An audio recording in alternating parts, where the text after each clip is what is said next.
Yo, yo, yo guys! Check! Kamusta mga idol? So ayan, mag-update tayo ngayong Monday mga lods, no? So ayan, na-miss nyo ba ako? Mga idol, pasensya na, hindi tayo nakapag-update kahapon kasi medyo may lakad tayo, no? Kami ni boss ay may lakad. Family day kahapon, mga idol. At ngayon is Laba Day. Labaday Lunes. O ayan mga idol. Mag-update tayo ngayon. Grabe mga news natin mga lods. Update tayo sa crypto, sa trending news at sa global news mga idol. So kung gusto nyo ng ganyang content, alam nyo na mga idol, subscribe kayo sa ating channel, click nyo yung notification bell. At syempre mga lods, palambing naman, palike ng ating video. Okay, so ayun lang mga idol. Masaya na si Jeblo niyan. Mag-i-start na tayo. So, ano muna tayo? Dalaw muna tayo sa chart natin, yung position natin yung nakaraan. Kahapon, bago ako umalis, mga idol, nung nakita ko nag-drop to dito, tapos naka-recover ng konti, diyan ko na nilagay yung aking lock profit na $251, which is mga nasa 15,000 pesos. No, sabi ko, ano na to, lock profit ko na to, 15K, sabi ko ganun, no, okay na yan. Kung aabutin, goods na goods pa rin, panalo pa rin tayo ng 15K. O, actually, ang margin lang natin dyan, o ang capital lang natin, nasa 3,000 lang naman, 3,000 pesos. So, halos nag times 5 na, no, yung ating position. So, goods na yun sa akin. At hinintay ko, sabi ko, hindi ko na nga tinitignan eh. Inisip ko, pag uwi ko kahapon, tinamaan na yung ating lock profit. Pero hindi, mga idol, at naka-recover pa siya kagabi. Naka-recover pa mga idol at sa ngayon bumalik siya ng 19,000 pesos. Okay? 19,000. So, baka maka-recover pa to kasi umabot na tayo dito sa ating RSI na 33 eh. Sa 5 minutes time frame ha. So, pwede na siyang umangat dito. Grabe yung inangat niyang kahapon mga idol ha. Umabot ng 86, 85. Grabe oh. 85. No, talagang pang short 'yan pag ganyan, no, lumampas o 85 ang gagawin mo diyan short, no? At ngayon, tumama na siya dito, no? Hindi natin alam kung pag-angat niya bababa pa siya, tatagusin niya yung ating 30 o aakyat na siya rito at babalik na sa 70 or something, di natin sure, okay? Yung trend natin. So, so far goods naman, tamaan yung ating lock profit. Dito na ako naka-lock profit sa 15K. Pero kapag yung profit natin umabot ng 30K, halimbawa umangat dito ng 1 point something, 1.2 to something, tapos profit natin is 30K na. So, pwede ko nang iangat yung lock profit ko ng mga nasa 25K o 20K o you don't know. Okay, pero so far, 15K nakalagay yung ating lock profit. So, ngayon, nasa 19K yung ongoing profit natin, mga idol. Which is goods na yan. For me, no, so hintayin lang natin kung anong mangyayari dito, mga lods. No, sabi nila, bibigyan tayo ng pulse move Monday, pero mamayang hapon yun mangyayari. Mamayang hapon, titignan natin. Kung kasi ano pa lang ngayon madaling araw pa lang ngayon mga idol eh. Siguro mag-open yung market sa kanila, hindi ko alam kung anong oras, mga alas 3 ata, I don't know. So, hintayin na lang natin kung babagsak siya o pag-open ng market magpa-pump siya. So, titignan natin, okay? So, ngayon mag-news muna tayo, mga idol. Matindi mga balita natin ngayon, mga lods, no? So, unahin na muna natin 'to. Nakita niyo na ba 'to, mga lods? Ang lupit nito, mga idol, at hindi 'to AI. I-review lang natin yung mga news natin kasi kahapon, mga naipon ko 'to kahapon Pero tignan niyo naman, hindi niyo pa 'to nakikita, mga lods. Nakita niyo 'yan? Yung jet na yan, hindi yan AI mga lods Talagang kayang gawin yan ng jet fighter na yan na umistock up ng ganyan. Mga idol, may pilot yan. Oh, ayan nakita niyo yung buntot niya, nakababa. 'Di ba? Talagang bumabalan siya at para kayong tinitignan, no? Ayun, titignan kayo lahat, oh. Oh, ano, sino ba akong lumipad? Sabi niya gano'n, no? Ang tindi, 'di ba? So, titingnan niyo yung mga, sabi dito, a US Marine Corps F-35B hovers and turns in place directly next to the Washington Monument, wowing patriots on the ground. Sabi niya rito, this is awesome. The pilot began turning while moving backwards, then took off again. No? Incredible use of taxpayer dollars. Kasi syempre, ang mahal niyan, mga idol. Di ba? yung gasoline pa lang yan mga lods, eh, ang tindi na niyan, eh, tsaka yung paano binild yung jet fighter na yan mga lods, no, yung F-35B. Oh, ta's bigla na siyang aalis mga lodi, no. Ayan, umalis ka na. Ayan, oh, nung kita niyo mga idol, ayan, 'di ba nakababa yung tambucho, parang tambucho yan, eh. Nakatingin, nakalapag sa, ay kumbaga nakaharap sa baba, 'di ba?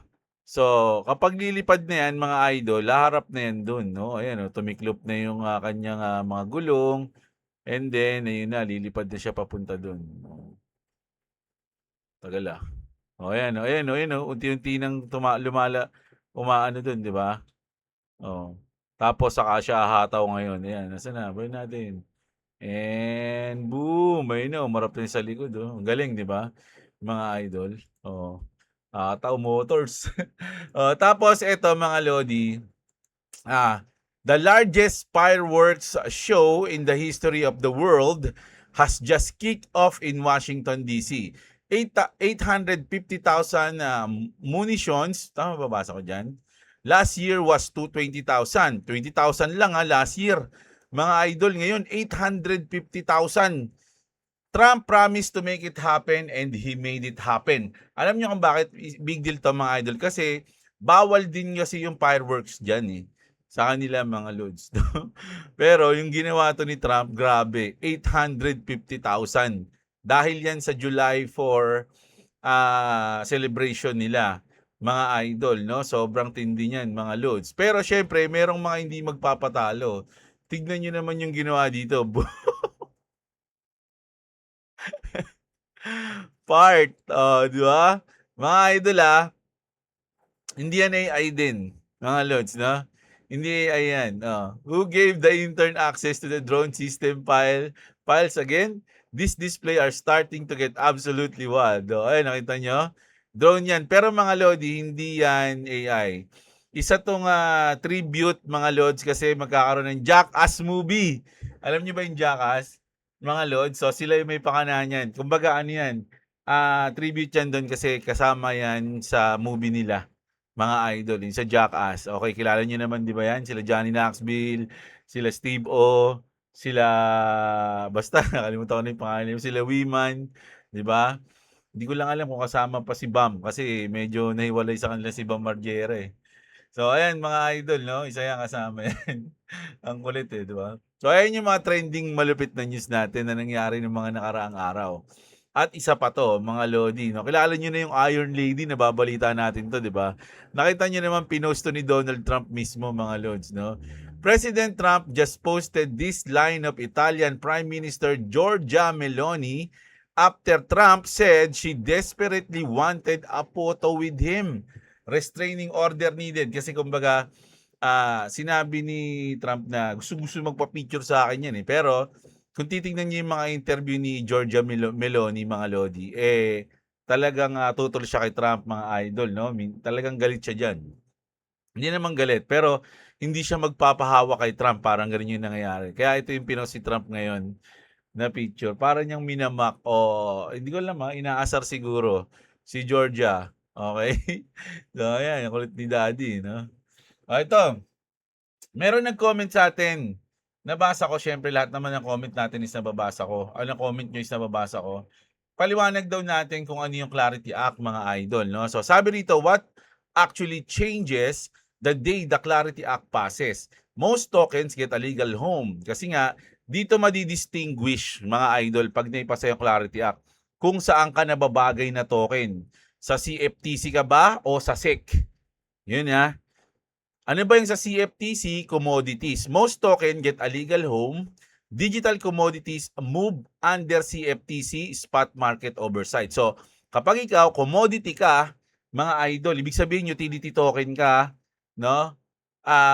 Hindi ka nakokontrol, no? Kumbaga, hindi ka bumabase sa mga developers para lumaki o kumita ng pera. Kumbaga, may sariling galaw, no? Yung token mo, sa commodity ka, sa CFTC ka. While securities stay with SEC, no more case-by-case guessing. Ang sabi, ito, paliwanag natin kasi ano ba ang kaibahan ng commodity sa securities na token? Sa mundo ng cryptocurrency at sa batas tulad ng Clarity Act sa US, Ang mga token ay nahati sa dalawang pangunahing uri batay sa kanilang katangian at kung paano sila ginagamit. Ito ang madaling paliwanag. Sabi dito ni Grok, mga idol. Securities. Ito mga Lodi, mga securities tokens, mga tokens na security. Ito yung sa SEC, no? Ito ay mga token na kumakatawan sa pagmamay-ari o investment sa isang proyekto o kumpanya. Halimbawa, share sa stock. Ayun yun, sinabi niya. Halimbawa, may share ka sa stock. Oh. Karaniwang pumapasa sa Howey test ng SEC kung ang pera mo ay inilagay sa isang common enterprise na umaasa sa efforts ng iba. O kumbaga, umaasa ka sa effort ng mga founders ng team para kumita. Ito ay security. Noong yun yung invest mo, token mo na umaasa para sa mga founder. Kumbaga, pag hindi sila gumalaw, walang kita yung ano mo, para kumita, ito security yan. Halimbawa, bawat ibang ICO o IDO tokens, real estate tokenization o company equity tokens, no? Regulasyon na nasasa ilalim ng SEC Security and Exchange Commission. Mahigpit ang rules pag sa SEC, mga Lodi, no? Kapag securities yung token mo. Mahigpit ang rules, kailangan ng registration, disclosure at protection sa investor. Ganun yun mga lods, no? So marami pang cheche boreche, mahigpit yan. Mga lods, kailangan mo pa ng mga malulupit na ano dyan, na batas. Hindi basta-basta makakapagbenta o makakapaglabas ng walang permiso. O ganun yung sa SEC at ganun yung sa security. Ano naman yung sa commodities, mga idol? Mga commodities token. Ito ay mga token na ginagamit bilang pera o utility at hindi umaasa sa promises ng team para sa value nito kasi meron siyang sariling galaw, no? Mas katulad ito ng gold at oil o currency. 'Di ba? Kumbaga, para siyang gold, para siyang oil na talagang may gamit, 'di ba? Karaniwang decentralized na ang value ay galing sa supply and demand. O yun, importante yun ha. Pag commodities ka o galing ka sa, kumbaga sa CFTC ka, karaniwan decentralized na ang value galing sa supply and demand. Network usage o scarcity, halimbawa Bitcoin, Ethereum, pagkatapos ng decentralization. So ano pa ba yung mga commodities na binanggit ng CFTC? Mga idol, di ba? XRP, marami na yan, nalaman nyo na yan, na sabi na natin dito yan. Regulasyon, nasasailalim sa CFTC Commodity Futures Trading Commission, mas maluwag kumpara sa SEC. Kumbaga dito sa SEC o sa security, mahigpit eh. Dito mas maluwag, may spot market oversight at mas madaling i-trade ng legal. Hindi mo na kailangan ng permiso. 'Di ba? Oh, bakit mahalaga ang distinction ito? Sa ilalim ng Clarity, karamihan sa mga mature at decentralized token ay magiging digital commodities o sa CFTC. No, handa habang ang tunay na investment contracts ay mananatiling securities at SEC. Tinatanggal nito ang case by case guessing. Kumbaga hindi ka na manghuhula. Once na pumasa yung Clarity Act, madi-distinguish na kung sino yung securities at commodities diyan, mga idol, no? Na nagdudulot ng takot sa developers at investor. No, resulta, mas ligtas at predictable ang crypto market. Mas madaling mag-build ng project at mas protektado ang self-custody at open source code. 'Di ba? So ayun 'yun. Mga lod, sana naintindihan. Meron kasing nag-comment sa atin dito sa last video natin, no? Kung ano ang pwedeng mangyari pag naipasa yung Clarity Act natin sa mga token natin, no? So ayan, sabi nga nila, kasi nga pag yung iba kasing mga investor ayaw ng security token, mga lods, no, yung securities. At syempre, once na nasa SEC ka, pwede kang makasuhan diyan, mga idol. Mga suhan, okay? Kapag kasi nga mahigpit yung rules eh. So kapag merong umano agad, kumbaga may nalabag ka, makakasuhan ka. So kapag nakasuhan ng SEC, tigil yan, mga idol, babagsakin token kung sakali. At ganoon nga yung nangyari sa XRP noon. 'Di ba? Kaya nga nung nanalo sila doon, 'di ba, nakabawi yung XRP. So kumbaga isa yung XRP na malalaman mo na hindi na pwedeng mangyari na makasuhan ulit dahil nanalo na sila, 'di ba? So wala nang takot pagdating doon, mga idol, no? So ihihiwalay na agad kung sino yung mga securities at commodities. At sabi nga nila, mga lods, 'di ba? Once na maipasa yung Clarity, maraming token, no? Ang malelebelan ng securities, at kapag na-level ka ng securities, medyo hindi maganda 'yon. So baka bumagsak yung mga token na ganun, mga idol, no? Hindi ko alam pero kasi mas gusto nila yung mga commodities token. Lalo na sa mga investor kasi nga hindi maluwag, pwede mong i-trade anytime na gusto mo, hindi mo na kailangan ng permiso. 'Di ba? Sinong may ayaw nun, 'di ba? Anong gusto mo, yung magpapaalam ka pa bago ka mag-trade, 'di ba? So, kapag na-level ka ng security, mukhang negative ka na sa mga investor, mga idol. So, isa 'yan sa mga sabi nga nila Brad Galians, 'di ba? 99.9% mga idol o 99% babagsak ang crypto. Yung ibang mga project kapag napasa yung Clarity Act, yung 1% lang yung matitira at kailangan alam mo yung 1% na yun. At si Brad Garlinghouse yung nagsabi nun. Alangan namang sinabi niya yun tas hindi kasama yung XRP. 'Di ba? So, mamaya na tayo sa XRP, inaano lang natin 'yan, 'no? At ito, sabi ito mga lods, isa 'to sa ito opinion niya 'to, mga lodi. Siyempre hindi naman 'to, vlogger o sutoy-sutoy lang, eh. Sabi niya kasi, Ledger co-founder, isipin niyo may yung co-founder ng Ledger, sino gumagamit sa inyo ng Ledger diyan, 'di ba? Tayo Trezor tayo, eh.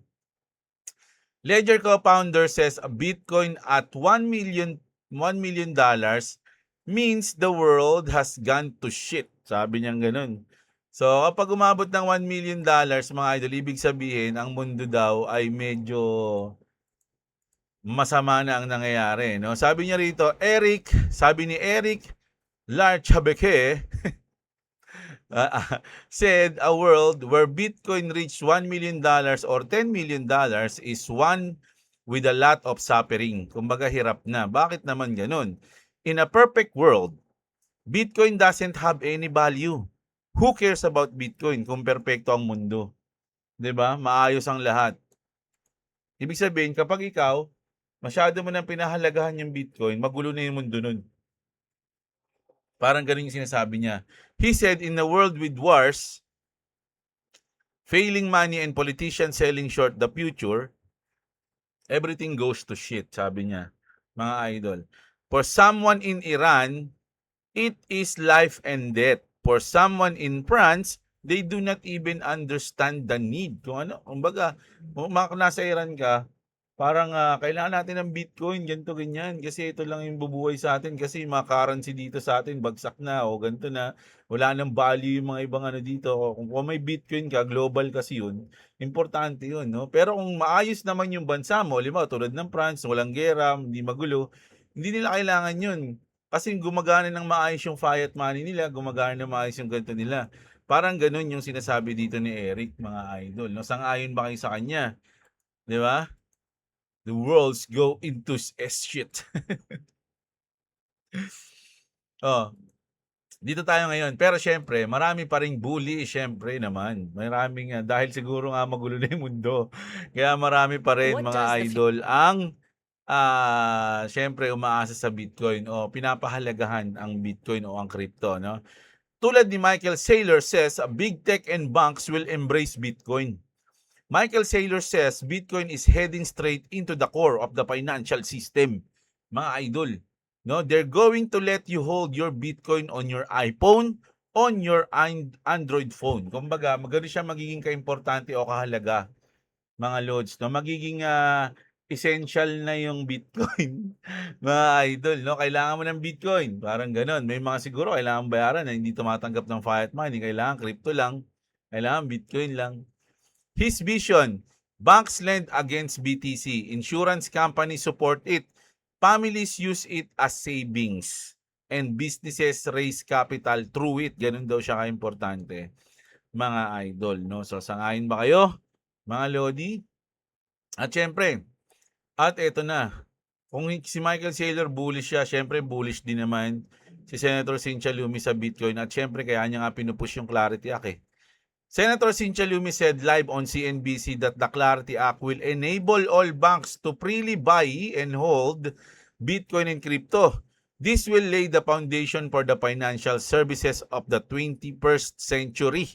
Mga idol, ganun siya magiging babaguhin niya, kumbaga. Yeah? BTC will increase dramatically and triggered one of the biggest capital inflows in history. Brand new day. O, ayan. Kumbaga, isang malaking pagbabago pagdating sa financial system at kasama doon ang Bitcoin at ang crypto. Mga idol. Ayun yung sinasabi niya. Swerte natin, no? Andito tayo ngayon sa lugar o sa panahon na magbabago yung financial system, 'di ba? At pwede tayong sumabay o sumali dun, 'di ba? Yung iba hindi nabibigyan ng pagkakataon na gano'n kasi ano yun, eh, parang panapanahon yan, eh, mga idol, eh. 'Di ba? So, sakto nandito tayo sa panahon na yun. So, papalampasin mo ba yung panahon na yun na makakasama ka sa pagbabago ng financial system kung puwede mo siyang, kumbaga samantalahin mo na nandito ka, samantalahin mo na puwede kang mag-invest, 'di ba? Solid. Oh, speaking of Clarity Act mga idol, Clarity Act, the political breakthrough is gaining momentum. In the USA, the mood is noticeably shifting. The Clarity Act is moving closer to the decisive phase in the Senate. A surprising turning point. The major country sheriffs of America is withdrawing its oppositions and switching to neutral following adjustment to keep passage. No, naalala niyo yung news natin yung nakaraan, no? From opposition to neutral. Mabigat pala yun mga idol, importante pala yun. In focus, Section 604 o 604, the Blockchain Regulatory Certainty Act contained therein provides explosive potential. Ito yung mga yon. Developers and operators of decentralized platform should not be liable. Kumbaga, hindi mo sila pwedeng kasuhan, mga lods. Kasi kaya yung ibang mga developers, no, at yung mga operators, mga idol, natatakot gumawa ng project o mag-invest sa isang bansa kasi walang batas para protektahan sila. 'Di ba? Kumbaga, nag-build ka na nga ng ano, ikukulong ka pa. 'Di ba? Parang ganoon. So, isa 'to sa mga gusto nilang na nandiyan sa Clarity Act. Provided they have no direct control over user activities. Clear distinction between infrastructures and misuse. Okay? Political already far advanced. Approval in the House of Representatives, tapos na yan. Positive signals from the Senate Banking Committee, mas tapos na yan. Ano ba yung susunod na next possible catalyst natin? The entire Senate could come to a decisive vote after returning on July 13 kasi break na nila mga idol, no? So ang balik na niyan is July 13. Pero mga Lodi, Clarity Act signed into law in 2026 is tumaas kasi bumabato ng 43 o 46%. So ngayon, umangat siya ng 53%. Okay? So medyo nag-positive ulit tayo pagdating sa Clarity Act kung may papasa siya ngayong taon. Goods na goods, di ba? Speaking naman, si Bill Gates naman to mga Lodi, nagbigay siya ng comment na AI will create winners and losers. Gates compared today's AI boom to internet era. Kumbaga, alam niyo yun, yung sabi ko nga sa inyo, panapanahon eh. Panahon ngayon ng crypto ngayon, no? Kumbaga, yung boom ngayon ng financial system. Pero nung panahon ng internet, mga Lodi, ang mga pumaldo doon, yung mga sumabay o sumugal doon sa internet, nagtiwala sila. Lahat ng mga kumontra doon, kasi syempre, bago yung internet noon, ayaw nila noon. 'Di ba? Hindi nila alam kasi gano'n naman yung tao eh, nasa natural ano na yan ng tao eh, na pag hindi nila alam yung isang bagay, kinokontra nila. So nung unang labas sa internet, wala, 'di ba? Ang ano lang kasi no'n, radyo-radyo lang eh. 'Di ba? Ngayon, nung lumabas yung internet, maraming natakot o yung iba naman hindi nagtiwala. Kaya maraming natalo nung nag-boom yung internet, mga lodi, maraming naiwan, maraming na-FOMO, 'di ba? So gano'n ngayon yung kino-compare ni Bill Gates sa mangyayari. The technology is real, but many companies attracting capital today will end up as dead ends. Kumbaga mali yung maiimbestan nila, mali yung mapupustahan nila, 'di ba? Mali yung maano nila, mali yung mapupuntahan ng pera nila. So maraming gano'n kaya sinabi niya may mga winners at merong mga losers na mangyayari. So kailangan nasa tama ka mga idol pag mag-iimbest ka diyan. So ito naman, Fed to inject 10 billion into the economy this week. The Federal Reserve will conduct two treasury bill purchase operations injecting 3.3 billion on Tuesday and another 6.6 billion on Thursday. So normal na nila na ginagawa yan para masuportahan yung market mga idol, no? So pa yan. And then dito, nako, ito na tayo, XRP na tayo. XRP just earned major recognition. Fortune rank XRP number 6 na mga idol, no? In its inaugural Fortune Crypto 100, highlighting one of the world's leading blockchain protocols. Utility is getting the recognition it deserves. So, isa 'tong, adoption recognition 'no, na okay yung ginagawa ng Ripple o ng XRP mga idol. So goods na goods 'yan siyempre para kang in-awardan, 'di ba? So gano'n 'yan. Oh, ngayon ito naman yung, Pedmaster Bank ng ano ng ina-apply ng Ripple. Now hold on a minute, sabi ni Stellar dito. Ripple is awaiting the Pedmaster account which will give Ripple direct access to Ped's infrastructure. Mainly Pedwire, a large value payment, and PedNow, instant payment. So ayan yung mga ano niyan yung Pedwire, large value payment, and yung PedNow, instant payment. And now, JP Morgan connected the XRP ledger to interbank settlement with Ripple to tokenize US Treasuries. Okay, so ang ginagawa niya rito kasi pinagdudugtong-dugtong niya yung nangyayari. Pinagko-connect niya mga idol, no? Ayan yung umpisa niya hanggang dito. And then eventually, we could potentially be seeing Ped operations by institutions and banks happening to the XRP ledger kapag napasa na yan. Lalo na yung Ped account na master account ng Ripple, no? With permission domains and privacy, the XRP ledger is already very well capable to do so and embedded to the system.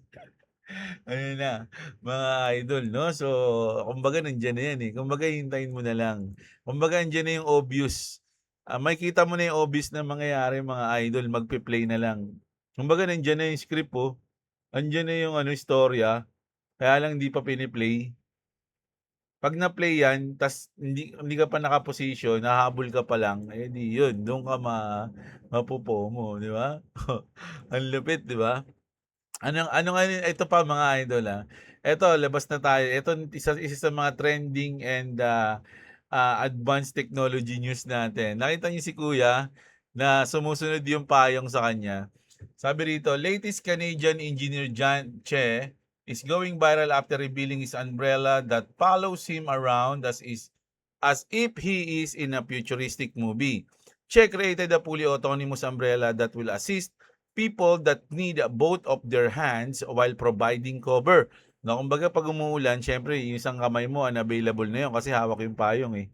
Di ba? So ito, na-invento niya to para kaya mong gamitin yung dalawang kamay mo, no?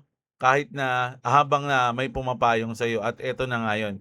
Alam niyo mga idol, etong drone, meron sa mga drone kasi nagbalak ako bumili ng drone ng mga nakaraan. Syempre nag-review din ako na may balak pa rin naman ako kaya lang medyo wala muna yun sa priorities ko.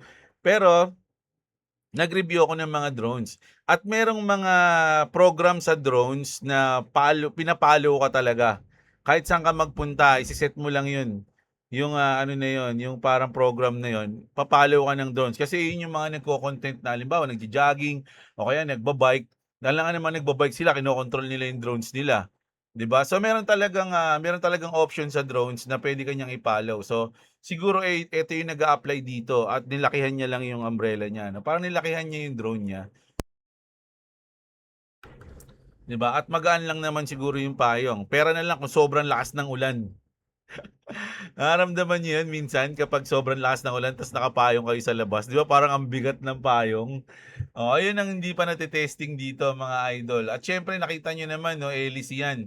Pag sobrang lakas ng bagsak ng ulan, hindi natin alam kung maapektuhan yung takbo nung drone, 'di ba? Yung mga hélice niya kung maapektuhan. So, ayun, hindi natin alam 'yan mga idol, okay?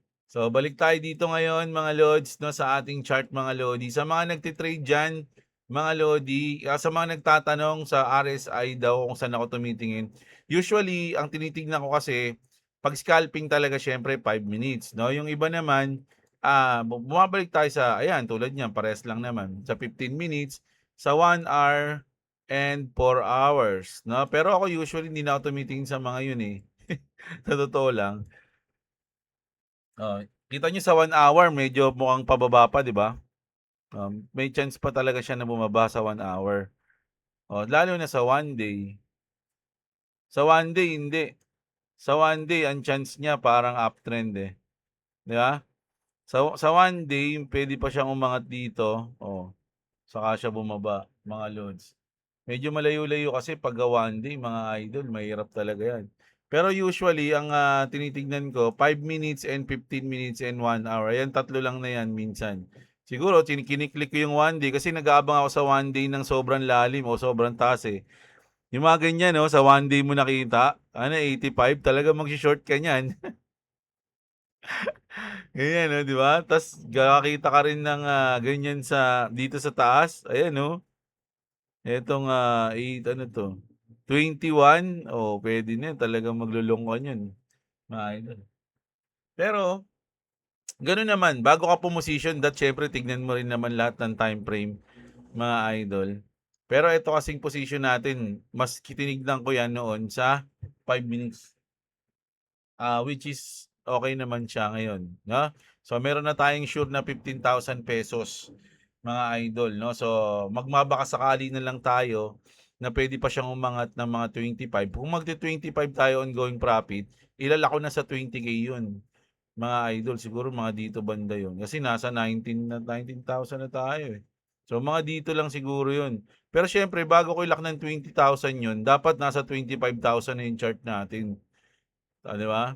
So, gano'n din 'pag nag-30,000, tayo ng 5,000 gano'n, gano'n-gano'n lang tayo, mga idol 'no. So, ayun, ayun ang ating balita ngayong umaga ng Lunes. Actually, hapon na kasi 12 mag-aalauna na, mga idol 'no. Pero siyempre Monday ngayon, hindi lang tayo nakapag-update kahapon kasi medyo busy tayo.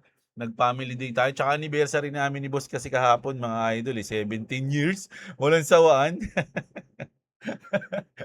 Oh, 'di ba? So, kaya medyo nagpahinga muna tayo at lumabas kami. Okey, at binilhan niya ako ng malupit na washing machine na ako rin ang gagamit. Parang alam mo yun sa mga palabas naalala ko tuloy yung ano, eh, mga Mexican. 'Di ba mga Mexican sa Amerika parang sila yung mga hardinero, yung gano'n, 'di ba?